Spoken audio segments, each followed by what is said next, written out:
மிகவும் நம்பிக்கை உள்ளவனாக இருக்கிறேன். கர்த்தர் செய்வார். ஜெபிப்போம்.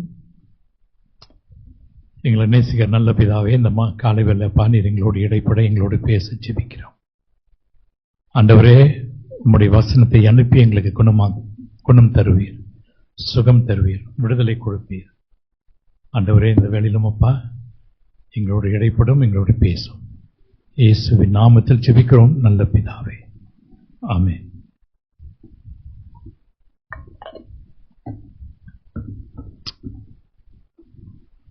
மரித்து போவது நமக்கு ஒரு பயத்தை கொடுக்க கூடாது. That should not bring fear into our lives. சிடி ஸ்டார்ட் என்னப்படுகின்ற ஒரு பெரிய தேவ மனிதர் இப்படி அவரு எழுதியிருந்தாரு. Man of God, renowned man of God, C.T. Studd said this. ஒரே ஒரு வாழ்க்கை, அது சீக்கிரத்தில் மறைந்து போவோம். கிறிஸ்துவுக்காக நம்ம என்ன செய்கிறோமோ அதுவே நிலைத்திருக்கும். One life and it will soon come to pass, but what is done for Christ will always last. ஆகினால செத்து போவதில் பயம் இல்லை. நம்ம செத்து பண்ணோம்னாக்க நம்ம ஆண்டவரோடு போய் இருப்போம். ஆனா கிறிஸ்துவுக்கு என்று நம்ம என்ன செய்கிறோமோ அதுதான் நிலைத்திருக்கும். Fear, that should not cause fear, but what we have done for Christ, that should bring more fear to us. ஆகையினால என்னோட வாழ்க்கை இன்றைக்கு மறைந்து போனாலும் கவலை இல்லை. காரணம், கிறிஸ்துவுக்காக நான் என்ன செய்ய வேண்டுமோ அது அவருக்காக செய்து முடித்தேன். It doesn't matter if I die or leave this earth, because I have done what I need. God has called me to do. ஆகையினால் நான் சந்தோஷப்படுகிறேன். And I rejoice. ஆகையினால் தான் அப்போஸ்தலர் பவுல் சொல்றார் பாருங்க, பிலிப்பியர் 1:24, இனி ஜீவிப்பது நான் அல்ல, கிறிஸ்து என்னில் ஜீவிக்கிறார். Philippians 1:20, not I who lives, but Christ who lives in me. நம்ம இந்த உலகத்திலே வாழும்போது நம்ம நினைக்க கூடாது நம் நிரந்தரமாக இந்த உலகத்திலே வாழ்வோம் என்று. You should not think that we are living permanently on this earth. ஒரு நாள் நம்முடைய வாழ்க்கை மறைந்து போகும். One day our lives will disappear from this. நம்முடைய ஆயுசு நாட்கள் 70 வருஷம். The length of our years are 70. பலத்தின் மிகுதியால் 80. By strength 80. அதுக்கு மிஞ்சினது சஞ்சலமும் வருத்தம் தான். But beyond that is suffering and pain. ஆகிய கர்த்தருக்கு நன்றி கூறுவோம் நாம் வாழ்ந்த வாழ்க்கைக்கு. And so we should thank God for the life that we have. ஆனா இந்த உலகத்தில் நாம் வாழும்போது நம்ம ஆண்டவருக்கு என்ன செய்கிறோம்? But while we are living in this earth, what are we doing for the Lord? வெள்ளிக்கிழமை ஜெப கூட்டத்துல பாஸ்டர் ஜான் சொன்னாரு, இந்த ஆண்டுல நம்ம ஆத்மாவுக்காக நம்ம ஜெபிக்கணும், போராடணும், ஆதாயப்படுத்தணும். And when prayer meeting we were speaking of praying for souls and striving for people to come to know the Lord. நீங்க ரட்சிக்கப்பட்டிருக்கிறீங்க, உங்களுடைய ரட்சிக்கப்பட்டதின் ஆதாரமாக என்ன இருக்குது? If you are saved, what is the proved that you have been transformed? ஆண்டவருக்கு ஏதாவது ஒன்று செய்திருக்கிறோமா? Have we done something for the Lord? ஒரு ஆத்மாவை நம்ம ஆண்டவரிடத்துல கொண்டு வந்திருக்கிறோமா? Have we brought one soul, one person to the Lord? அல்லது நம்ம ரட்சிக்கப்பட்டு அந்த ரட்சிப்பை நாமே வைத்துக் கொண்டு இருக்கிறோமா? Or do we keep salvation just for ourselves? ஒருவேளை நம்ம சொல்லலாம், எனக்கு தாளந்து இல்லை, எனக்கு கிருபை இல்லை, எனக்கு வரம் இல்லை, நான் அழைக்கப்படலைன்னு சொல்லலாம். Or you may say, oh, I don't have giftings, I don't have calling, and so on. ஆகையினால இந்த காலை வேளையில ஆண்டவர் கொடுத்த ஒரு செய்தி அதை உங்களோட பகிர்ந்து கொள்றேன். I want to just say something the Lord has put in my heart. அதாவது யாரும் தேவனால் பயன்படுத்தலாம். God can use anyone. நாம் சிறு பிள்ளைகளாயிருக்கலாம், வாலிபர்களாயிருக்கலாம், முதிர்ந்தவர்களாயிருக்கலாம், யாராயிருந்தாலும் கர்த்தர் நம்மளை எடுத்து பயன்படுத்துவார். You may be a child, you may be a teenager, you may be an adult, God can use you. வேதத்தில் நாம் வாசிக்கிறோம், ஆண்டவர் பயன்படுத்தின பலர் இருக்கிறாங்க. As we look in the word of God, there's many who were used by God. யாரையும் ஆண்டவர் புறக்கணிக்க கிடையாது. God does not push off anyone. ஒரு காரியம் நம்ம அறிந்து கொள்ள வேண்டும், ஆத்மா வெளியேறப்பட்டது. Souls are precious. எந்த ஆத்மாவும் அழிந்து போகல, கர்த்தருக்கு சித்தமில்லை. God does not desire that any soul should perish. எல்லா ஆத்மாக்களும் அவருடையது. Because all souls belong to him. ஆண்டவர் இயேசு கிறிஸ்துவை பார்க்கும்போது அவர் இந்த பூமியில இருக்கும்போது நிக்கதேமோடு பேசினாரு. While Jesus was on the earth, he spoke to a man called Nicodemus. அவனுடைய ஆத்மாவை குறித்து அவர் பாரம் கொண்டிருந்தார். And he spoke with a burden for his soul. அதே சமயத்தில் ஒரு சமாரிய ஸ்திரியை நாம் பார்க்கிறோம். அந்த மனுஷனிடத்திலே அவர் நேரம் எடுத்து போய் பேசுறார். At the same time, Jesus spoke to a Samaritan woman and he took time to speak to her. சீஷர்களை நாம் பார்க்கிறோம். இயேசு அவர்களை தேடி போனாரு, அவர்களை அழைத்தார். Jesus went out to the disciples and called them to follow him. சிலுவையில் அவர் தொங்கிக் கொண்டிருக்கும் போதும் கூட அந்த கடைசி நேரத்திலும் பாருங்க, அங்கே ஒரு ஆத்மாவை ஆண்டவர் ரட்சிப்புக்குள் நடத்துகிறார். Even at the cross, Jesus saved one person. அந்த மனுஷன் பாருங்க, அவன் வாழ்க்கை முழுதும் பாவம் செய்திருந்தான், பல அட்டூழியம் செய்திருந்தான். இருந்தாலும் பாருங்க, அந்த மனுஷன் இயேசுவை பார்த்து சொன்னார், ஆண்டவரே உம்முடைய ராஜ்யத்தில் நீர் வரும்போது என்னை நினைத்தருளும் என்று சொன்னார். That man had been sinful his whole life, but at the end of his life, as he was about to die, he said, Jesus, remember me. ஆகினால் அந்த மனுஷனுக்கு ஆண்டவர் ஒரு ரட்சிப்பை கொடுக்கிறார். இன்று நீ என்னுடன் பரதீசில் இருப்பாய். Jesus gave him salvation and said, today you will be with me in paradise. ஏன் ஆத்துமாக்கள் மிக மிக முக்கியம்? Why are souls so important? காரணம் ஆண்டவர் உண்டாக்கினது. Because God created them. அந்த ஆத்துமாக்களுக்கு தான் இயேசு இந்த உலகத்துக்கு வந்தார். And it's for these souls that Jesus came into this world. யோவான் 3:16 சொல்லுகிறது, தேவன் தம்முடைய ஒரே பேரான குமாரனை விசுவாசிக்கிறவன் எவனோ அவன் கெட்டு போகாமல் நித்திய ஜீவனை அடையும்படிக்கு அவரை தந்தருளினார். John 3:16 says, for God so loved the world that he gave his only begotten son, so that whoever believeth in him should not perish but have eternal life. யாரும் அழிந்து போகக்கூடாது. No one should perish. எல்லாரும் ரட்சிப்புக்குள் வர வேண்டும். Everyone must come to the saving knowledge. ஆகினால்தான் இயேசு கிறிஸ்து மத்தேயு 28:18-20 வரைக்கும் ஒரு பிரதான கட்டளை கொடுத்தார். And that is why Jesus said in Matthew 28:18-20, நீங்கள் உலகமெங்கும் சென்று இந்த சுவிசேஷத்தை சகல ஜாதிகளுக்கும் பிரசங்கம் பண்ணுங்கள்னு சொன்னார். Go ye therefore into this whole world and preach the gospel. ஆண்டவருடைய ஒரே ஒரு பாரம், ஒரே ஒரு தரிசனம், ஜனங்கள் ரட்சிக்கப்பட வேண்டும். The heart of God is that all men are saved. எந்த மனுஷனும் அழிந்து போகக்கூடாது. That no man will perish. ஆகியெல்லாம் சிடி ஸ்டார்ட் உலகமே தனக்கு முன்பாக இருக்கும்போது, அவருடைய காலடியில் இருக்கும்போது, அவர் எல்லாவற்றையும் இழந்து எல்லாவற்றையும் விட்டு, அவர் இங்கிலாந்து தேசத்தினுடைய கிரிக்கெட் கேப்டனாக இருந்தாரு. இந்த உலகத்தை உதறி போட்டு அவர் ஒரு மிஷனரியாக அவர் சென்றார். For that reason, the missionary C.T. Studd left his career as a cricketer for the England team, left the nation of England and went to serve God. அதாவது எந்த ஒரு மனுஷி ஆண்டவராக இயேசு கிறிஸ்துவை ருசித்து பார்த்திருக்கிறாங்களோ அவங்களுக்குள்ளாக மற்றவர்களை குறித்து ஒரு பாரம் வர வேண்டும். Those who have tasted the goodness of God must have a burden for people. நீங்கள் மிஷனரி கதைகளை படிக்கும்போது பாருங்க, அவங்க அனைவரும் நீங்க பார்த்தீங்கன்னாக்கா அவங்க தங்களுடைய வாழ்க்கையை அர்ப்பணித்து போனாங்க. When we read missionary stories, we see how much they have sacrificed their lives for God. Hudson Taylor என்று ஒரு தேவ மனிதர் இருந்தாரு. அவரு நீங்க பார்த்தீங்கன்னாக்கா அவருடைய தாயின் நாடு இங்கிலாந்து விட்டு சீனா தேசத்துக்கு போனாரு. Hudson Taylor left England and went to serve God in China. China inland missionary என்று சொல்லிட்டு ஒரு இயக்கத்தை ஆரம்பித்து அதன் மூலமாக நூறுக்கணக்கான ஆயிரக்கணக்கான மிஷனரிமார்கள் எழும்பினாங்க, போய் கர்த்தருடைய பணியை செய்தாங்க. He started the China Inland Mission and through that raised thousands of missionaries for God in China. இன்றைக்கு நீங்க கவனிச்சீங்கன்னாக்கா அந்த மனுஷன் அன்றைக்கு தியாகம் செய்ததுனால இன்றைக்கு உலகத்திலே ஆக சீக்கிரமாக வளருகிற கிறிஸ்தவ நாடு என்று சொல்லும்போது சீனா நாடு. Because of that man's ministry, today China is called the fastest growing Christian nation in the world. இன்றைக்கு உலகத்திலே இருக்கக்கூடிய ஆக பெரிய கிறிஸ்தவ சபைகள் மக்கள் சீனா தேசம் தான். The highest Christian population in the world is in China. America தேசம் அல்ல, இங்கிலாந்து தேசம் அல்ல, ஜெர்மனி அல்ல, ஆஸ்திரேலியா இல்ல, எந்த ஒரு நாடும் கிடையாது. இன்றைக்கு சீனா தேசம் தான் ஆக பெரிய கிறிஸ்தவ நாடாக இருக்கு. Not the European nations like America or Germany, but China. சீனா தேசத்துல நிறைய கட்டுப்பாடுகள் இருக்குது. அவங்க அரசாங்க சட்டப்படி இருக்கிறவங்க, அதே சமயத்துல ரகசியமாக இருக்கிறவங்க, இப்படியாக வளர்ந்து கொண்டே ஒரு தீ பற்றி எரிவது போல் அவங்க இருந்து கொண்டிருக்கிறாங்க.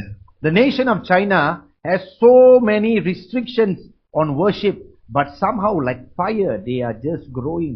அதாவது மௌசித்தும் ஆட்சிக்கு வந்த பிறகு மிஷனரிமார்கள் எல்லாம் வெளியே அனுப்பினார். Mao Zedong, the dictator of China, he expelled all missionaries out of China.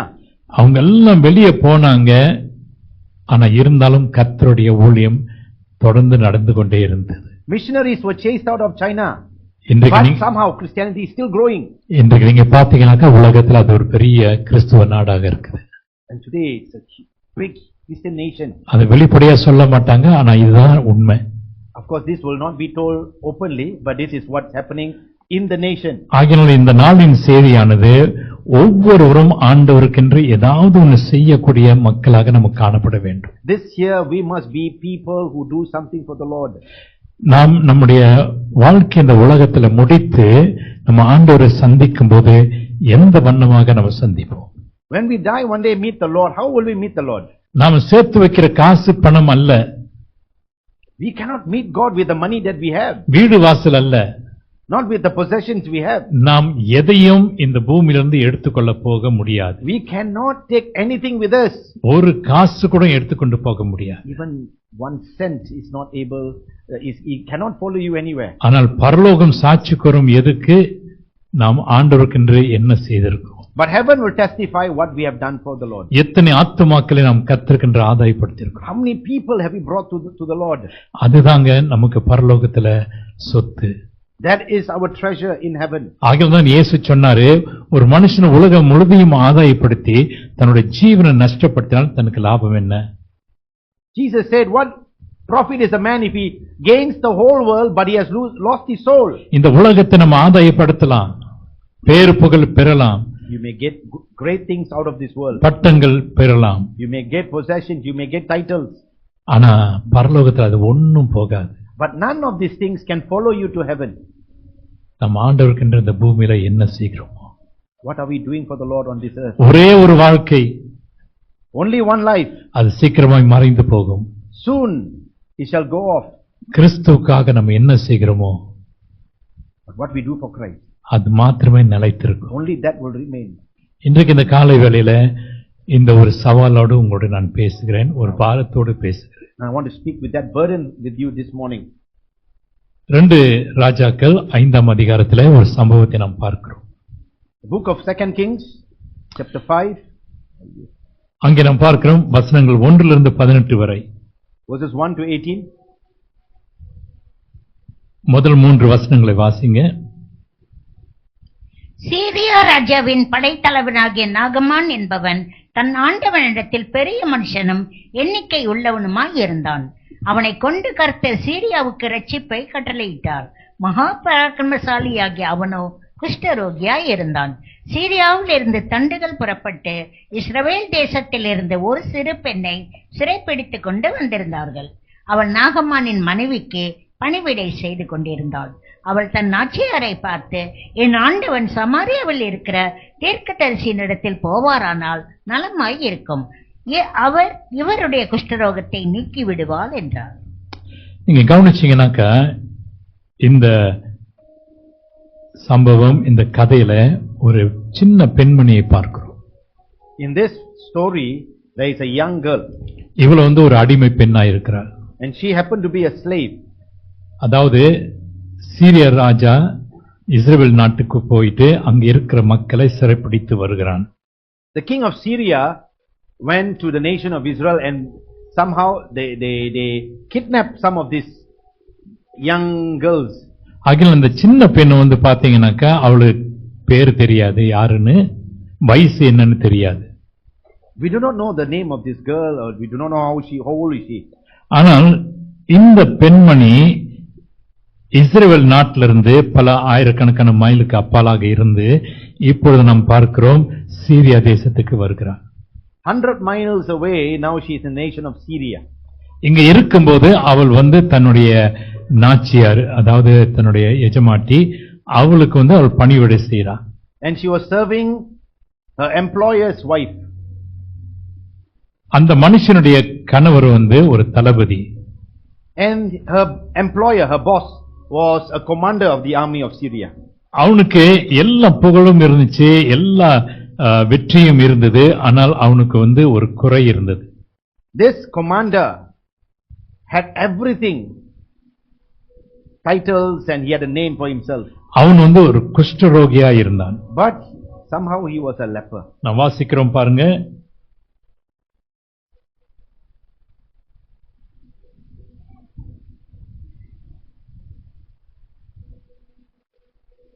அவன் தன் 3ஆம் வசனத்திலே, அவள் தன் நாச்சியாரை பார்த்து, என் ஆண்டவன், மன்னிக்கணும், 2ஆம் வசனத்திலே, verse 1, ஓகே, அவனோ ஒரு குஷ்டரோகியா இருந்தான். பாருங்க, இவனை கொண்டு சீரியா தேசத்தின் ராஜா பல யுத்தங்களை ஜெயித்தார். This man had accomplished so much of victories for Syria. இந்த ராஜாவை நீங்க பாத்தீங்கன்னாக்கா, அவனுடைய பேர் வந்து பெனடட் என்று இருக்கலாம். அவனுடைய ராணுவத்துல நாகமான் வந்து ஒரு முக்கிய மனுஷராய் இருந்தார். The king of Syria, his name was Ben-Hadad, and this commander Naaman was an important person in his army. ஏன்னா அவனை கொண்டுதான் இந்த ராஜா வந்து பல வெற்றிகளை அடைந்தார். It is through Naaman that the king was able to have many victories. அவனை அதிகமாய் நேசித்தார். So he was much beloved by the king. ஆனா இருந்தாலும் கூட அவன் வந்து ஒரு குஷ்டரோகியா இருக்கிறான். But somehow Naaman was a leper. அந்த நிலையில நீங்க பாத்தீங்கன்னாக்கா, இந்த நாகமான் வீட்டுல தான் இந்த பெண் வந்து ஒரு வேலைக்காரியா இருக்கிறா. And somehow this girl, slave girl, was a servant in Naaman's house. ஆகினாலே தன்னுடைய நாச்சியாரை பார்த்து சொல்லுகிறா, அதாவது எங்களுடைய தேசத்துல சமாரியாவில ஒரு தீர்க்கதரிசி இருக்கிறார், அவர்கிட்ட போனாக்கா நிச்சயமாக சுகமாகுவார். And somehow this girl tells her master's wife, if my master was there is a prophet in Samaria, in Israel, Samaria, if my master would just go there, he would be healed. அவள் அவ்வளவுதான் சொல்றா பாருங்க. அதாவது அந்த தீர்க்கதரிசி அவர் வந்து நிச்சயமாக சுகமாக்குவார். Surely he can heal my master. ஆகினால என்ன ஆனிச்சுனாக்கா, இவ யாருகிட்ட சொல்றா? நாச்சியார்கிட்ட சொல்றா. நாச்சியார் வந்து தன்னுடைய கணவன் நாகமான் சொல்றான். நாகமான் போயிட்டு தன்னுடைய ராஜா பெனஹதத் கிட்ட போய் சொல்றாரு. So the girl tells her boss's wife, the wife tells Naaman, and Naaman tells the king of Syria. அப்படி இருக்க பெனஹதத் ராஜா என்ன செய்யறாருனாக்கா, சீரியா இஸ்ரவேல் தேசத்தின் ராஜாவுக்கு ஒரு கடிதம் அனுப்புறார். And the king of Syria writes a letter to the king of Israel. அதாவது நான் இந்த மனுஷரை அனுப்புறேன், அவனுக்கு எப்படியாவது சுகத்தை பெற்றுக்கொள்ள. What does he write? He says, I'm sending my commander to you, please heal him. ஆகினால இந்த இஸ்ரவேல் தேசத்தின் ராஜா இந்த கடிதத்தை பார்த்த உடனே பாருங்க, அவன் வந்து மிகவும் வேதனை அடைகிறான், தன்னுடைய வஸ்திரத்தை கிழித்துக் கொள்கிறான். The king of Israel takes the letter, becomes angry and tears his own clothes. காரணம் என்னன்னாக்கா, அவர் என்ன நினைச்சார், வேணும்னு நம்ம கிட்ட வம்புக்கு வராம பாருங்க, சண்டலுக்கிறான்னு சொல்லிட்டு சொல்றாரு. See, they are enemies, Syria and Israel, they are enemies, and he says this, see, he's purposely trying to find fault with me. வசனம் 6 நீங்க பாத்தீங்கன்னாக்கா, இஸ்ரவேலின் ராஜாவினிடத்தில் அந்த நிருபத்தை கொடுத்தான். வாசிங்க 6ஆம் வசனம். இஸ்ரவேலின் ராஜாவினிடத்தில் அந்த நிருபத்தை கொடுத்தான். அதிலே, இந்த நிருபத்தை உம்மிடத்தில் என் ஊழியக்காரனாகிய நாகமான் கொண்டு வருவான். நீ அவன் குஷ்டரோகத்தை நீக்கிவிட அவனை உம்மிடத்தில் அனுப்பி இருக்கிறேன் என்று எழுதியிருந்தது. அப்ப அதுக்கு அவன் பதில் என்ன சொல்றானாக்கா, நான் என்ன கடவுளா, நான் என்ன தேவனா, நான் வந்து இந்த மனுஷனுக்கு சுகத்தை கொடுப்பதற்கு. And the king of Israel, he said, am I God that I can heal this man? இவன் வேணும்னு சண்டை கெழுக்கிறான் நம்மள. He's purposely bringing this just to pick a fight. அவங்க சொல்லப்படுது பாருங்க, இவன் என்னை விரோதிக்க சமயம் தேடுகிறான் என்பதை சிந்தித்து பாருங்கள் என்றான். See, this fella purposely finding a reason, Chari Gado with me. அப்போ இந்த செய்தி எப்படியோ எலிசாவுக்கு போகுது. இந்த மாதிரி சீரிய ராஜா இந்த நிருபத்தை அனுப்பியிருக்கிறாரு, இந்த மாதிரி காரியத்தை கேட்டிருக்கிறாருன்னு சொல்லிட்டு. அதே சமயத்துல இஸ்ரவேல் ராஜா தன்னுடைய வஸ்திரத்தெல்லாம் கிழித்து அவரு இந்த மாதிரி காணப்படுகிறாருன்னு சொல்லிட்டு. Somehow the news reaches the prophet Elisha that the king got that this letter came and the king tore his clothes. 8ஆம் வசனத்தில் சொல்கிறது, இஸ்ரவேலின் ராஜா தன் வஸ்திரங்களை கிழித்துக் கொண்ட செய்தியை தேவனுடைய மனுஷனாகிய எலிசா கேட்டபோது அவன், நீர் உம்முடைய வஸ்திரங்களை கிழித்துக் கொள்வானேன்? அவன் என்னிடத்தில்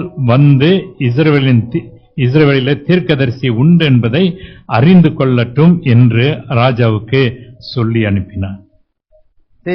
So Elisha sends word, why did you tie your clothes? Send him to me so that he will know there's a prophet in Israel. பாருங்க, உறுதியாய் எலிசா அப்படி சொல்லுகிறார். Elisha was confident.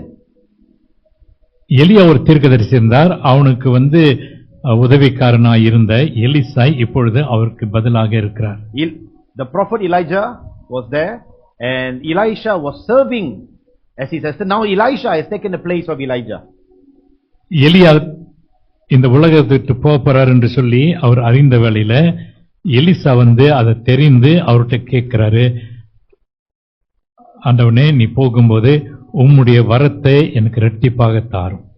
When prophet Elijah was taken up to heaven, just before that Elisha asked for a double portion.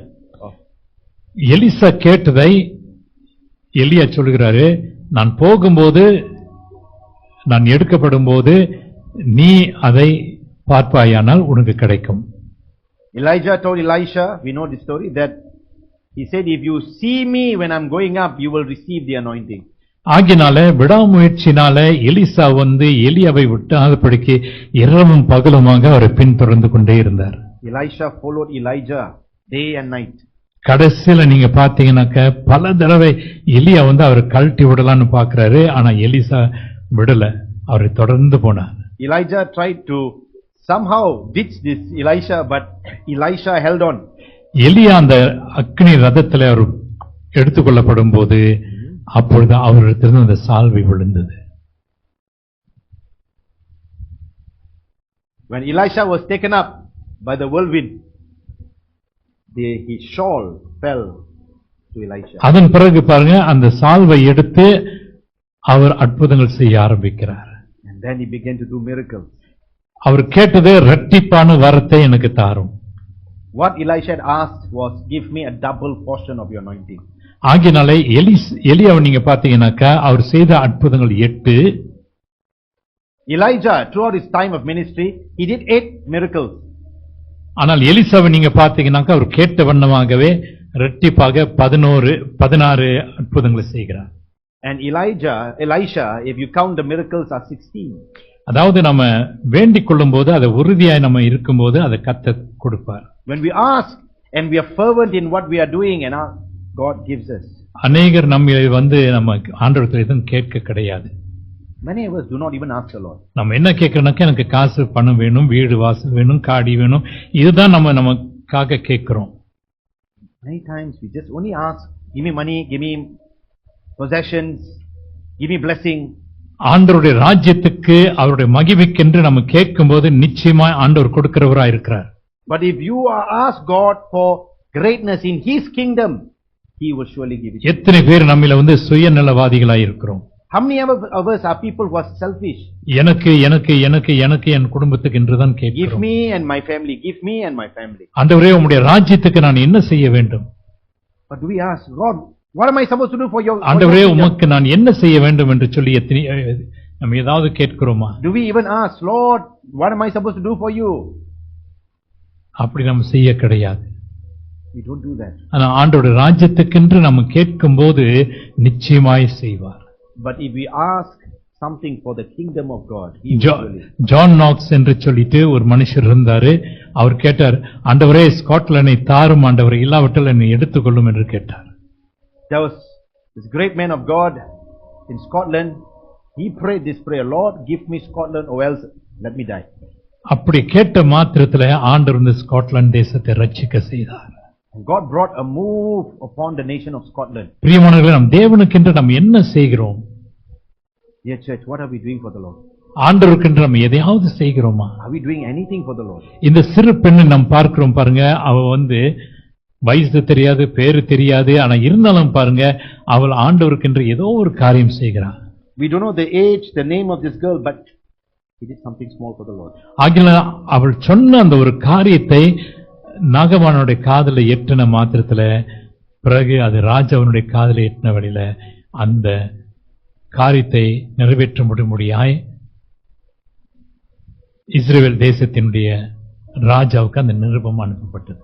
Something small she did. Somehow the letter was sent to the king of Israel. ஆகியனாலே நீங்க பாத்தீங்கன்னாக்கா Elisha சொல்கிறாரு, அதாவது இஸ்ரவேல் நாட்டிலே ஒரு தீர்க்கதரிசி இருக்கிறார் என்று சொல்லி அறிந்து கொள்ளும்படியாக அவனை என்னிடத்தில் அனுப்புங்கன்னு சொல்றார். And Elisha says, send him to me, for there's a prophet in Israel. ஆகியனாலே இந்த நாகமான் அந்த நிருபத்தை கொண்டு அங்க போகும்போது அவர் எலிசாவை சந்திக்க போகிறார். So Naaman takes the letter. He goes to the house of Elisha. அங்க போகும்போது பாருங்க, அவர் என்ன எதிர்பார்க்கிறாரு? ஏதோ ஒரு அற்புதம் நடக்கும் என்று எதிர்பார்த்தார். He went to the house. He thought something great will happen. 5ஆம் வசனத்துல பாத்தீங்கன்னாக்கா அவன் என்ன எடுத்து போறான்? ஒரு கடிதம் நிருபம் எடுத்துட்டு போறான். He takes the letter from the king, from his king. 5ஆம் வசனத்தை வாசிங்க. அப்பொழுது சீரியாவின் ராஜா, நல்லது, போகலாம், இஸ்ரவேலின் ராஜாவுக்கு நிருபம் தருகிறேன் என்றான். அப்படியே அவன் தன் கையிலே 10 தாலந்து வெள்ளியையும் 6000 சேக்கல் நிறை பொன்னையும் 10 மாற்று வஸ்திரங்களையும் எடுத்துக்கொண்டு போய் பாருங்க, வெறும் கையோட அவன் அனுப்பல. 3 காரியங்கள் அங்க செய்கிறாரு. ஒன்று பாருங்க, he did not go empty handed. அவர் என்ன எடுத்துட்டு போறாருனாக்கா, அவன் கையிலே 10 தாலந்து வெள்ளி, first he went with 10 talents of silver, 6000 செக்கல் நிறைய பொன்னையும் 6000 shekels of gold, 10 மாற்று வஸ்திரங்களையும் எடுத்துக்கொண்டு போனார். 10 changes of clothes. இதை எடுத்துக்கொண்டு போயிட்டு அங்க செலுத்த இருக்கும்போது அதனால ஒண்ணு நடக்கல. Nothing happened when he brought this to the king. ஆனால் ஒரு காரியம் நடக்குது. But a thing took place. அது என்னன்னாக்கா, அந்த எலிசா தீர்க்கதரிசியிடம் போகும்போது அவர் என்ன எதிர்பார்க்கிறார்? எலிசா ஒரு அற்புதம் செய்வார் என்று. So he thought with all these things that he's bringing, he goes to Elisha's house, Elisha will come and heal him. ஆனா எலிசா அவருடைய வீட்டை விட்டு வெளியே வரல. Elisha somehow did not come out of his house at all. அவர் என்ன நினைக்கிறாரு, என்ன எதிர்பார்த்தாரு? அதாவது எலிசா வருவாரு, அவர் கை அப்படியே வீசி அப்படியே சொல்லுவாரு, சுகமாய் நீ போன்னு சொல்லிட்டு. He thought Elisha will come out of the house, do something, and then he will be healed. Elisha வராதபடிக்கு ஒரு காரியம் சொல்றாரு. என்ன சொல்றாரு? நீ போய் யோர்தான் நதியிலே நீ முக்கி எழுந்து வான்னு சொல்றாரு. Elisha didn't come out. He just sent a word through one of his servants to go and dip himself in the river Jordan 7 times. நீங்க பாத்தீங்கன்னாக்கா நாகமான் 9ஆம் வசனத்துல அப்படியே நாகமான் தன் குதிரை வீரர்களோடும் தன் ரதத்தோடும் எலிசாவின் வாசப்படியிலே நிற்கிறான். He comes to the house of Naaman with all his chariots. Elisha வரல, ஆனா ஆள் அனுப்புறாரு. என்ன சொல்றாரு? எலிசா அவனிடத்தில் ஆள் அனுப்பி, நீ போய் யோர்தானில் 7 தரம் ஸ்நானம் பண்ணு, அப்பொழுது உன் மாம்சம் மாறி நீ சுத்தமாவாய் என்றான். Through a messenger, Elisha sends the word, go and dip yourself 7 times the river Jordan. கொஞ்சம் அப்படியே சிந்தித்து பாருங்களேன். இந்த மாதிரி செய்தி வரும்போது நாகமனுடைய பதில் எப்படியா இருக்கிறது? When such a thing happens, what was Naaman's response? அவன் ஒரு தளபதி. He is a commander. அவன் எடுத்த எல்லா முயற்சியும் அவனுக்கு வெற்றி. He was victorious in everything he did. அவன் என்ன நினைச்சானாக்கா, எலிசா தன்னுடைய வேலைக்காரன் சொல்லிட்டு அவன் அப்படி செய்வான்னு சொல்லிட்டு. He thought Elisha will come out like his servant. ஆனா இந்த மாதிரி ஒரு பதில் வரும்போது பாருங்க நாகமானுக்கு கோபம் வந்துருச்சு. He got angry with the response of Elisha. அதற்கு நாகமான் கடும் கோபம் கொண்டு புறப்பட்டு போய் He was so furious. அவன் வெளியே வந்து நின்று He went off, he walked off. தன் தேவனாகிய கர்த்தருடைய நாமத்தை தொழுது தன் கையினால் அந்த இடத்தை தடவி இவ்விதமாய் குஷ்டரோகத்தை நீக்கிவிடுவான் என்று எனக்குள் நினைத்து இருந்தேன். I thought this fellow will come out, he'll wave his hand, oh, and then I'll be healed. இப்படி சொல்லும்போது பாருங்க, யோர்தான் நதியில போய் முக்கிய எலும்புன்னு சொல்லும்போது யோர்தான் நதி சுத்தமான ஒரு நதி அல்ல. See, the river Jordan was not a very clean river. ஆகினால நான் ஏன் அங்க போக வேண்டும், எங்க ஊர்ல நதிகள் இல்லையான்னு கேட்கிறான். Why must I go to this river? I cannot go in my river in my own country. அவர் என்ன சொல்றாரு, தமஸ்குவியில நதிகள் இருக்கிறது, அப்னா பாப்பாரும் நல்ல நல்லவோ என்று கேட்கிறார். In my own nation there were much more beautiful clean rivers. Why must I come here to this dirty river?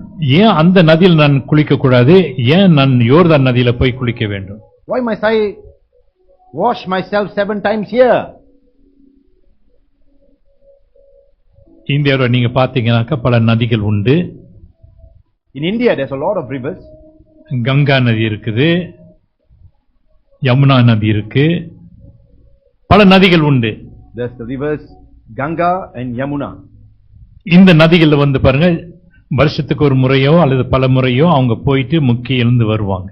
In these rivers people go once a year and go and dip themselves. அது ஒரு சடங்காக செய்து வருவாங்க. They do it as tradition. ஆகினால நாகமான் போக மனதில்லை.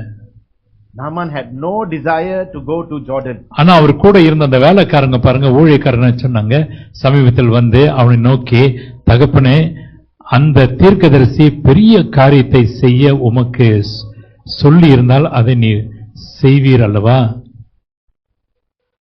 ஸ்நானம் பண்ணும் அப்பொழுது சுத்தமாவீர் என்று அவர் உம்மோடு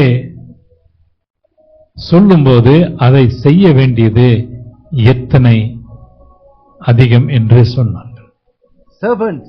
Servants of Naaman looked at him and said, Pa, small thing only one. If he told bigger thing, you'll do. Small thing only one. பெரிய காரியத்தை சொன்னா செய்வீங்க, இது ஒரு சின்ன காரியம் தான் அவர் சொல்லி இருக்காரு போய் செய்ய சொல்லி. If he told you to do something big, you will do. But small thing, you don't want to do. பாருங்க எந்த அளவுக்கு தேவன் ஒரு மனுஷனை தாழ்த்தி வருகிறார். God humble this man. ஆகினாலே நாகமான் இந்த காரியங்களை கேட்ட பிறகு அவர் போக இருக்கிறார். And because of the servant's word, Naaman went to Jordan. ஒரு கற்பனைக்குள்ளவும் அந்த யோர்தான் நதியில அவர் போகும்போது ஒரு தடவை முக்கி எழும்பும் போது ஒண்ணு நடக்கல. So he went, take out his clothes, go there, dip himself one time. 2 தடவை போகும்போது ஒண்ணு நடக்கல. Second time, none. 3 தடவை போகும்போது கூட ஒண்ணு நடக்கல. Third time, nothing. ஆனா அந்த வேலைக்காரங்க என்ன செய்திருக்காங்கனாக்க அந்த 7 தடவை முக்கி எழும்ப சொல்லுகிறார். But the servants was probably standing there and saying 7 times, one more time. ஆகினால அந்த 7வது தடவை முக்கி எழுந்திருக்கும் போது என்ன ஆச்சு, அவன் வெளியாகும் போது அவனுடைய சத மாமிசம் எல்லாம் பாருங்க ஒரு வாலிபனுடைய சதையை போல இருந்தது. After the 7th time when he got up, his skin was restored and his skin was like a child. ஒரு அற்புதம் நடந்தது. A miracle took place. அநேகர் நம்மில வந்து சில அற்புதங்களை எதிர்பார்க்கிறோம், ஆனா பெரிய விதத்துல நடக்கணும்னு சொல்லி எதிர்பார்ப்போம். Many of us expect miracles. They want miracles, but you expect them to take place in a big, powerful way. ஆனால் ஆண்டவர் வந்து நம்மை வந்து ஒரு சிறிதான ஒரு காரியத்தை செய்ய சொல்லுகிறார். Sometimes God asks us to do simple things. நமக்கு வேண்டியதெல்லாம் விசுவாசம். What we need is faith. நமக்கு வேண்டியதெல்லாம் தாழ்மை. What we need is humility. நமக்கு வேண்டியதெல்லாம் தேவனுடைய வார்த்தையில ஒரு முழு நம்பிக்கை. What we need is full trust in the word of God. அப்படி செய்யும்போது பாருங்க கர்த்தர் பெரிய காரியங்களை செய்வார். And if we do that, God can do great things. நம்முடைய வாழ்க்கையிலும் கூட அநேக சமயங்களில் நம்ம வந்து பெரிய காரியங்களை எதிர்பார்த்து நம்ம ஆண்டவருடைய ஆசீர்வாதத்தை இழந்து போறோம். Many times we expect God to ask us to do great things, and then we miss everything. ஆனால் அந்த நாகமன் ஒரு பாடத்தை கற்றுக்கொண்டார். Naaman learned a lesson that day. அதாவது தேவன் மனுஷனை அவனுடைய முகத்தோற்றமாய் பார்ப்பதல்ல, God does not look at the appearance of a man. அவனுடைய கீழ்ப்படிதலை பார்க்கிறார். He looks at the obedience of the man. ஆகிய அவன் சுகமான பிறகு நீங்க பாத்தீங்கன்னாக்கா நாகமான் என்ன செய்கிறாரு? எலிசாவிடத்துல மறுபடியும் போறாரு. Naaman, after he's healed, he goes back to the prophet Naaman, the prophet Elisha's house. அங்க போயிட்டு பாருங்க, அவர் ஒரு காரியம் ஒரு காணிக்கை தராரு. And of course, because he has been healed, he gives an offering. அந்த காணிக்கை கொடுக்கும்போது எலிசா அந்த காணிக்கை வாங்க விரும்பல. Elisha did not want to receive the offering. அதாவது அவர் காணிக்கைக்காக செய்யல, அவர் கர்த்தருடைய வார்த்தையை சொல்லி அவர் செய்தார். அப்படி மறுத்த பிறகு என்ன செய்கிறார்? நாகமான் எலிசாவின் இடத்துல ஒரு காரியம் கேட்கிறார். So Elisha the prophet refused to accept anything from Naaman, and what Naaman does is he makes a vow to Elisha. 17 வசனம் வாசிக்கிறோம் பாருங்க. அப்பொழுது நாகமான், ஆனாலும் 2 கோவேரி கழுதைகள் சுமக்கத்தக்க 2 பொதி மண் உமது அடியேனுக்கு கட்டளையிட வேண்டும். உமது அடியேன் இனி கர்த்தருக்கே அல்லாமல் அந்நிய தேவர்களுக்கு சர்வாங்க தகனத்தையும் பலியையும் செலுத்துவதில்லை. What Naaman said was, please let me take 2 cart of 2 mules load of earth from Israel to bring it back to Syria, and I will no longer serve any burnt offering to any god except to the Lord God. நீங்க பாத்தீங்கன்னா நாகமன் அறிந்து கொண்டார், தன்னுடைய சொந்த ஊர்ல உள்ள நதிகள்ல அற்புதம் நடக்கல, அவன் ஆராதித்து வணங்கி வந்த தேவன் அவனுக்கு சுகம் கொடுக்கல, ஆனால் இஸ்ரவேலின் தேவன் தான் அவருக்கு ஒரு பெரிய அற்புத சுகத்தை கொடுத்தார் என்று. What Naaman realized was, what he had in Damascus in Syria did not heal him. The God that he served did not heal him. என்ன ஒரு மாறுதல் தன்னுடைய வாழ்க்கையில் நடக்குது. A transformation took place in his life. நம்மிலே அநேகரும் பாருங்க, இந்த ஒரு காரியத்தை நாம் கற்றுக்கொள்ள வேண்டும். We must learn this one thing. நம்ம ஆண்டவருக்குள்ளாக வந்துட்டோம், ரட்சிக்கப்பட்டோம், ஆண்டவருடைய பிள்ளைகளா இருக்கிறோம். ஆனா எத்தனை பேர் பாருங்க நம்முடைய கைகளை அந்நிய தேவர்களுக்கு நம்ம கையெடுக்கிறோம். Many of us may be believers, but how many of us have raised our hands to foreign gods? எத்தனை பேர் கர்த்தருடைய நாளின் ஆராதனையை விட்டுட்டு அந்நிய தேவர்களுடைய ஆலயத்துல திருமணத்துக்கோ அல்லது ஏதாவது ஒரு முக்கிய காரியத்துக்கோ நாம சென்று வருகிறோம்? How many of us on a day where we supposed to be with the Lord, we have gone and stood in temples, maybe for weddings or something, in other gods? நீங்க ஒரு விசுவாசியா இருப்பீங்கன்னா கர்த்தருடைய நாளை நம்ம எந்த ஒரு விக்கிரக ஆராதனைக்கு நம்ம கொடுக்க கூடாது. We should not give the day of the Lord to any foreign god. சபையில இருக்கிறவங்க ஆராதனைக்கு வருவீங்க, ஆனா ஏதாவது ஒரு முக்கியமான ஒரு நாள் வரும்போது அந்த நாள்ல நீங்க போய் ஒரு விக்கிரக தோப்புல போயிட்டு நீங்க அங்க ஆராதனையில இருந்துட்டு வருவீங்க. Some believers, on a day they are supposed to be before the Lord, they are standing before an idol. அது எவ்வளவு கர்த்தருக்கு வேதனையை கொடுக்கிறது. How much grief that brings to the Lord. ஆனால் இந்த நாகமான் பாருங்க, காலம் முழுதும் ஒரு விக்கிரக ஆராதனைக்கு அவன் அடிமையா இருந்தவன். இந்த ஒரு அற்புதத்தை கண்ட பிறகு அவன் எலிசா தீர்க்கதரிசியிடம் ஒரு விண்ணப்பம் கேட்கிறார். Naaman, who had been an idol worshipper all whole life, now makes a request to Elisha. காரணம் அவர் ஒரு தளபதியா இருப்பதனால, ராஜாவுக்கு முக்கியமான ஒரு மனுஷனா இருப்பதனால, அந்த ராஜா தன்னுடைய விக்கிரக ஆலயத்துக்கு போகும்போது அவனும் போக வேண்டியதா இருக்கும். What he tells Elisha, my king is still worshipping idols, and as the commander I need to be with him. அவன் போய் தான் ஆக வேண்டும். காரணம் என்னன்னா ராஜாவினுடைய மனசு அவன் மேல அவ்வளவு நம்பிக்கையா இருக்கு. Because the king trusts him, and because he's the commander, he has to be with the king. காரணம் அந்த நாட்கள் எல்லாம் பாத்தீங்க, ராஜா ஓடு பாருங்க தளபதி போய் கொண்டிருப்பாரு. காரணம் விரோதிகள் சதி செய்யறவர்கள் ஏதாவது ஒன்று செய்து கொலை பண்ணிடுவாங்க. In those days, kings always have to be on guard because someone will want to take their life. ஆகினாலே அவர் போய்தான் ஆக வேண்டும். So the commander has to go with him. ஆகினால அவர் அங்க போகும்போது பாருங்க, அந்த ராஜா வந்து நாகமானுடைய ஆதரவில் நிற்பாரு. And so when the king goes to worship, he will look for the commander Naaman. அவர் வந்து கைலாக கொடுப்பாரு, கரத்தை கொடுப்பாரு, அந்த கரத்தை பிடித்துக் கொண்டு அவர் இருப்பாரு. He will give his hand and Naaman will hold his hand. ஆகினால் அவர் சொல்லுகிறாரு, நான் போய்தான் ஆக வேண்டும், ஆகினால் தயவு செய்து எனக்கு வந்து இந்த ஒரு காரியத்தை செய்யுங்கன்னு சொல்லிட்டு 14ஆம் வசனத்தை மறுபடியும் வாசிங்க. 14ஆம் வசனம் Verse 17. அப்பொழுது நாகமான், ஆனாலும் 2 கோவேறு கழுதைகள் சுமக்கத்தக்க 2 பொதிமண் உமது அடியேனுக்கு கட்டளையிட வேண்டும். உமது அடியேன் இனி கர்த்தருக்கே அல்லாமல் அந்நிய தேவர்களுக்கு சர்வாங்க தகனத்தையும் பலியையும் செலுத்துவதில்லை. ஒரு காரியத்தை கர்த்தர் உமது அடியேனுக்கு மன்னிப்பாராக. என் ஆண்டவன் பணிந்து கொள்ள ரிம்மோன் கோவிலுக்குள் பிரவேசிக்கும் போது நான் அவருக்கு கைலாக கொடுத்து ரிம்மோன் கோவிலிலே பணிய வேண்டியதாகும். இப்படி ரிம்மோன் கோவிலில் நான் பணிய வேண்டிய இந்த காரியத்தை கர்த்தர் உமது அடியேனுக்கு மன்னிப்பாராக என்றான். ஆகினால ஒரு மன்னிப்பு கேட்கிறார் பாருங்க, வேற வழியில நான் போய்தான் ஆகணும். ஆகிய நான் போகும்போது இந்த காரியம் தேவனுக்கு துக்கத்தை கொடுக்க கூடாது, என்னை மன்னியும் என்று கேட்கிறார்.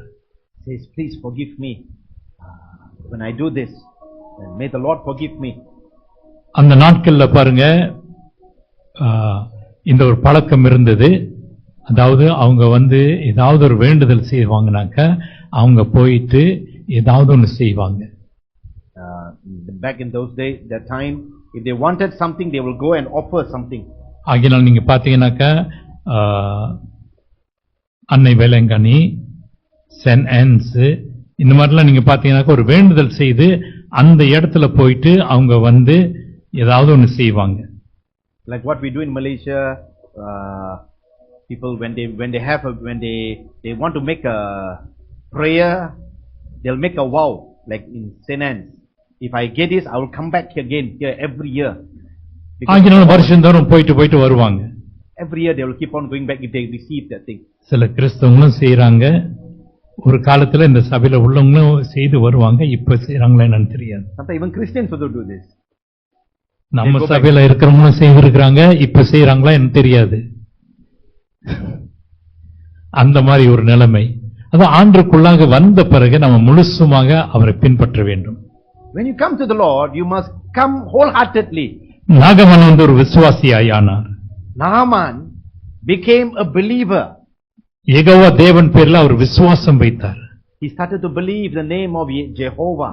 எப்படி வந்தாரு? ஒரு சின்ன பெண்ணின் மூலமாக. How did he come to the Lord? Through a small, a young slave girl. நீங்க எப்படி? How about you?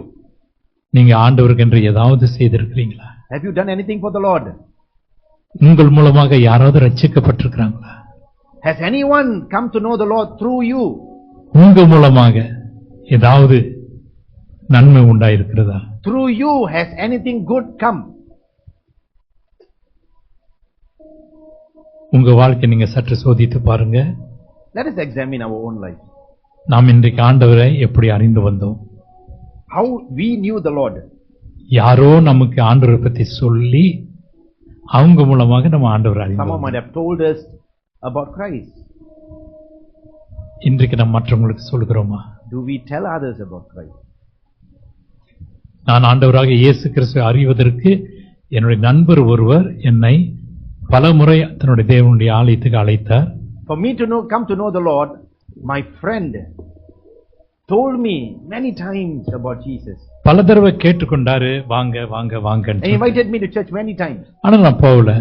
I did not go. ஏதோ ஒரு கட்டாயத்தினால நான் போனேன்.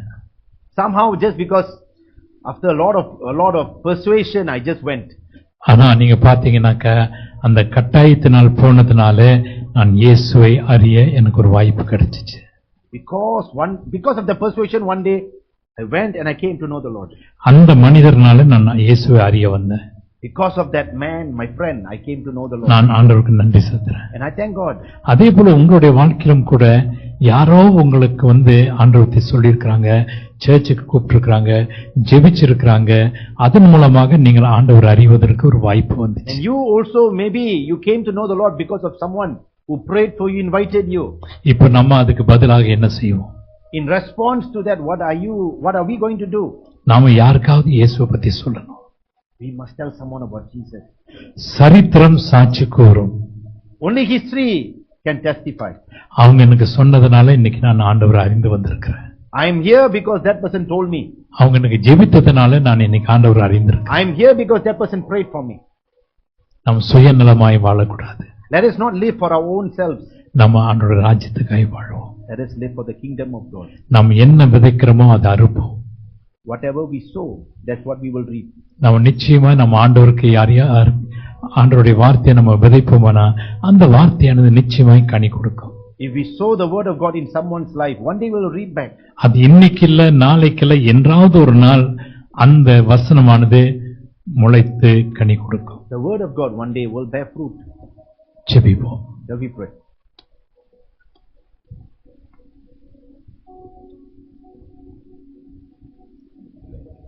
எங்களை நேசிக்கிற நல்ல ஆண்டவரே,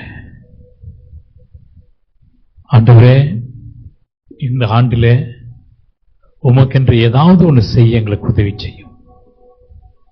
ஆண்டவரே இந்த வருடம் முடிவதற்கு முன்பாக ஆண்டவரே எங்களை கொண்டு ஆண்டவரே இங்க இருக்கிற ஒவ்வொரு பேரையும் கொண்டு ஆண்டவரே ஒரு ஆத்மாவது உம்முடைய ராஜ்யத்தில் சேர்க்க உதவி செய்யும். நாங்கள் எங்களுக்கென்று வாழாமல் உம்முடைய ராஜ்யத்துக்காக வாழ உதவி செய்யும். ஆண்டவரே இந்த செய்தியை கேட்ட ஒவ்வொருவருக்கும் ஆண்டவரே ஜெபிக்கிறேன்.